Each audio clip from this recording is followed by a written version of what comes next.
Hello everyone, మేము మీ ప్రారామ్ couple. ఈరోజు మా ఇంట్లో స్పెషల్ కర్రీ స్టఫ్డ్ బెండకాయ కర్రీ. దానికి ముందుగా ఒక పాన్ పెట్టి 3 స్పూన్స్ ఆయిల్ వేసి 4 ఎండుమిరపకాయలు వేయాలి. వేసిన తర్వాత కొంచెం రోస్ట్ అయ్యాక పక్కన పెట్టేసుకోవాలి.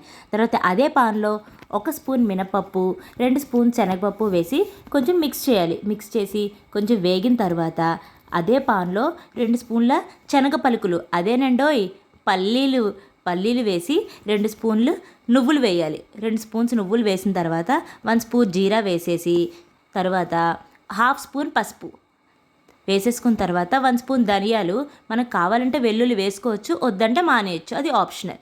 తర్వాత మనం రుచికి సరిపడంత సాల్ట్ వేసుకొని బాగా మిక్స్ చేసి ఆల్రెడీ మనం రోస్ట్ చేసుకుని ఎండుమిరపకాయలు ఇందులో కలిపేసి ఉంచేసుకోవాలి. తర్వాత బెండకాయల్ని మనం తలా తోక, అదేనండోయ్ పైన కింద కొంచెం కట్ చేసేసుకొని మనకి ఎంత క్వాంటిటీ కావాలో అంత క్వాంటిటీ తీసేసుకోవాలి.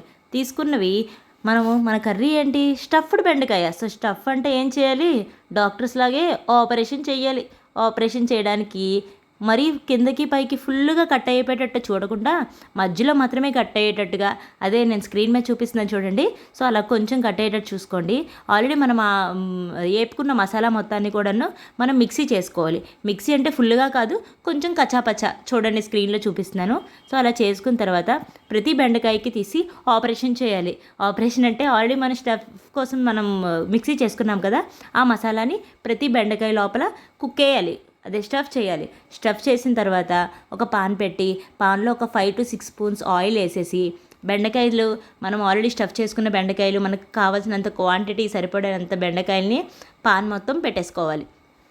పాన్లో మనం వేసేసుకున్నప్పుడు వాటర్ అసలు యూస్ చేయాల్సిన అవసరమే లేదు. ఎందుకంటారు, మనం బెండకాయలు ఆల్రెడీ వాష్ చేసుకుంటాం కదా.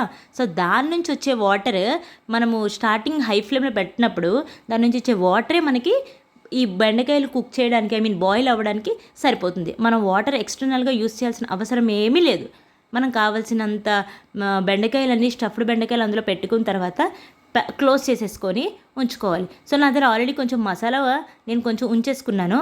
బెండకాయలన్నీ పెట్టిన తర్వాత పైనుంచి కొంచెం మసాలాని నేను హాఫ్ మసాలాని వేసేసాను. ఆ మిగతా హాఫ్ మసాలా నేను ఉంచేసాను. అది ఎప్పుడు వేయాలో నేను మీకు మళ్ళీ చెప్తాను. చూసారా ఎంత చక్కగా హాఫ్ బాయిల్ అయిపోయాయో బెండకాయ కర్రీకి. సో మొత్తం కిందది పైకి, పైది కిందకి బాగా మిక్స్ చేసుకున్నాను. మిక్స్ చేసుకున్న తర్వాత నేను మళ్ళీ ఇందాక చెప్పాను కదా మీకు, నేను హాఫ్ మసాలా నేను సైడ్గా పక్కగా ఉంచుకున్నాను అని. ఆ పక్కగా ఉంచుకున్న మసాలాని నేను ఇప్పుడు ఏం చేశాను, మొత్తం మిక్స్ చేసిన తర్వాత నేను పైనుంచి మళ్ళీ ఆల్రెడీ సైడ్ పెట్టుకున్న మసాలాని మొత్తం బెండకాయలన్నిటికీ కూడా పైనుంచి వేసేసాను. నేను ఎందుకు ఇంత మసాలా యూస్ చేస్తున్నాను అనుకుంటున్నారు, మా ఇంట్లో అందరికీ జ్యూసీగా కర్రీస్ ఉంటే ఇష్టం. సో నేను ఎక్కువ మసాలా కొంచెం పెట్టేసుకున్నా, కొంచెం జ్యూసీగా ఉంటుంది అని చెప్పి. అలా పెట్టుకున్న తర్వాత సేమ్ పెనంకి క్లోజ్ చేసేసి 5 to 7 minutes కుక్ చేసుకోవాలి లో ఫ్లేమ్ అంటే సిమ్లో కుక్ చేసుకున్న తర్వాత మనకి యమ్మీ టేస్టీ బెండకాయ కర్రీ రెడీ. నచ్చితే అందరూ కూడా లైక్ చేయండి, షేర్ చేయండి.